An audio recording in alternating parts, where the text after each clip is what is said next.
ನಾನು ಹೈದರಾಬಾದ್ ಕರ್ನಾಟಕ ಭೂವಿ ಜನಸೇವಾ ಸಂಘ ಅಧ್ಯಕ್ಷೆ ಮತ್ತು ರೈತನು ನಾನು. ಇವತ್ತು ರೈತರ ಹೋರಾಟ ಯಾತ್ರ ಸಲುವಾಗಿ ಮುಖ್ಯವಾಗಿ ಅಂದರೆ ಮೊನ್ನೆ ಮುಖ್ಯಮಂತ್ರಿ ಬಂದಾಗ ನಾವು ಬೆಳೆ ವಿಮೆ ಕೊಡ್ತಂದು ನಾವು 1 ವಾರನಾಗ ಬಿಡುಗಡೆ ಮಾಡ್ತೀವಿ, ಇನ್ನೂ ತನಕ ಬಿಡುಗಡೆ ಮಾಡಲಿಲ್ಲ. ಮತ್ತು ಈಗೇನದ ಬರಗಾಲ ಘೋಷಣೆ ಮಾಡಬೇಕು, ಬರಗಾಲ ಘೋಷಣೆ ಮಾಡಿ ಎಕರೆಕ್ಕೆ 30,000 ರೂಪಾಯಿ ಪರಿಹಾರ ತಕ್ಷಣ ಕೊಡಬೇಕು.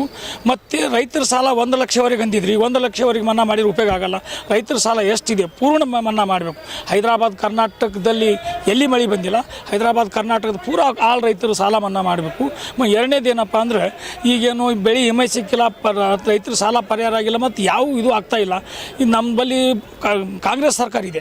ಎಲ್ಲರೂ ನಮ್ಮ ಕಾಂಗ್ರೆಸ್ ಸರ್ಕಾರದಲ್ಲಿ ಮಂತ್ರಿಗಳು ಇರ್ಬೋದು, ಮುಖ್ಯಮಂತ್ರಿ ಇರ್ಬೋದು, ಗೃಹ ಮಂತ್ರಿ ಇರ್ಬೋದು, ನಮ್ಮ ಪ್ರಿಯಾಂಕಾ ಸಾಹೇಬರು ಈಗ ಉಸ್ತುವಾರಿ ಸಚಿವರನ್ನಾರ ಮಂತ್ರಿನಾರ, ಈಗ ಅವರೇ ಇದಕ್ಕೆ ಸಂಪೂರ್ಣ ಗಮನ ಹರಿಸಿ ಈ ರೈತರ ಸಾಲ ಮತ್ತು ಮನ್ನಾ ಮಾಡಬೇಕು ಮತ್ತು 30,000 ರೂಪಾಯಿ ಪರಿಹಾರ ಕೊಡಬೇಕು. ಮತ್ತು ಇನ್ನೊಂದು ಹೈದರಾಬಾದ್ ಕರ್ನಾಟಕದಲ್ಲೇ ನಾವು ವರ್ಷ ರೇಷ್ಮೆ ಗೂಡು ಸುಮಾರು 60% ಮಳೆ ಇಲ್ಲಾರ ಬಟ್ಟಿ ರೇಷ್ಮೆ ಬೆಳೆಯುವಂಥ ರೈತರದ್ದು ಕುಸಿದು ಬಿದ್ದಿದೆ.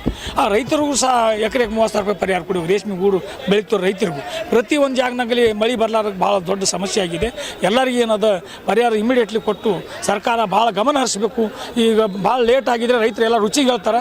ಇವು ಯಾವೇ ಪರಿಹಾರ ಯಾವೇ 1 ತಿಂಗಳೊಳಗಾಗಿ ಎಲ್ಲ ಸರ್ಕಾರ ಬಗೆಹರಿಸ್ತಿದ್ರೆ ನಾವು 1 ತಾರೀಕು ಮತ್ತೆ ಹೋರಾಟ ಮಾಡ್ತೀವಿ ಅಂತ ಎಲ್ಲ ರೈತರು ಮನವಿ ಮಾಡೀವಿ.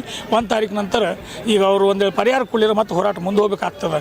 ಯಾಕಂದ್ರೆ ನಮ್ಮದು ಭಾಗದು ಮೊನ್ನೆ ಈಗ ನಮ್ಮ ಪ್ರಿಯಾಂಕಾ ಸಾಬ್ರು ಅದ, ಪ್ರಿಯಾಂಕಾ ಸಾಬ್ರು ಈ ಭಾಗದಲ್ಲಿ ಕೆಲವು ಭಾಳ ಮಂದಿ ಹೇಳ್ತಾರೆ ಅವ್ರು ಲಕ್ಷ ಕೊಡ್ತಾಯಿಲ್ಲ ಹಂಗೆ ಹಿಂಗಂತೆ. ನೀವು ಅವ್ರು ಅಂದಂಗೆ ಮಾಡ್ಲಿಕ್ಕೆ ಹೋಗ್ಬಾರ್ದು. ತಕ್ಷಣ ಏನದ ನಿಮ್ದು ಏನು ನಿಮ್ಮ ಶಕ್ತಿ ಅದ ಅದು ಶಕ್ತಿ ತೋರಿಸ್ಬೇಕಾದ್ರೆ ತಕ್ಷಣ ಸಾಲ ಮನ್ನಾ ಆಗಬೇಕು. ಮತ್ತು ಒಂದು ಎಕರೆಗೆ 30,000 ರೂಪಾಯಿ ಪರಿಹಾರ ಕೊಡಬೇಕು. ಮತ್ತು ಈಗ ಹೈದರಾಬಾದ್ ಕರ್ನಾಟಕ ತುಂಬ ಬರಗಾಲ ಇದೆ, ಬರಗಾಲ ಘೋಷಣೆ ಮಾಡಬೇಕಂತೇಳಿ ತಮ್ಮೆಲ್ಲ ಮುಖ್ಯಮಂತ್ರಿ ಗೃಹ ಮಂತ್ರಿ ಎಲ್ಲರ ಬಲ್ಲಿ ನಾನು ಏನಂತೆ. ನನ್ನ ಹೆಸರು ಭಗವಾನಿ ಭೂವಿ. ನಾನು ಹೈದರಾಬಾದ್ ಕರ್ನಾಟಕ ಭೂವಿ ಜನಸೇವಾ ಸಂಘ ಅಧ್ಯಕ್ಷ ಮತ್ತು AS ಹಾಸ್ಪಿಟಲ್ ಕಾರ್ಮಿಕ ಅಧ್ಯಕ್ಷ.